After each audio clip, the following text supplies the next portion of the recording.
Akada serim telefon qilib, oyiga o'zi qancha pul topyapsan deb so'rasa bo'ladimi? Va bu savol menga yoqmadi. Umuman men qancha topayotganligim haqida erimga atchot bergim kelmaydi. Aytgim kelmaydi. Bilmayman nimaga, bu normalmi yo normal holat emasmi? Kommentariyaga yozib ketinglar iltimos. Va qaynonam aytadilar, xotin qancha topayotganini er bilmasligi kerak, er qancha pul topayotganini xotin bilmasligi kerak. O'shanda yaxshi yashaydi, oilasi anaqa bo'ladi, urushmasdan yaxshi yashaydi deb aytadilar. Lekin bu narsa menga yoqmaydi bu ham. Lekin o'zim qancha topayotganimni ham erimga aytgim kelmaydi.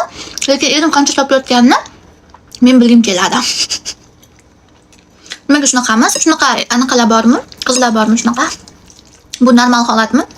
Rostdan ham aytmoqchi emasman. Bugun telefon qilib, o'zi oyiga qancha pul topasan? Shuni so'ragan telefon qilibdilar. Birdaniga.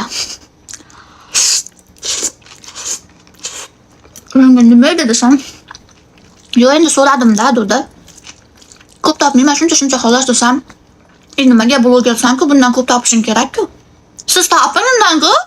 Topib ko'ring o'shandan-ku, dedim. Men sen bilan urushgan telefon qilmadim. Prosta gaplashgan telefon qildim, xolos deb qo'yadim.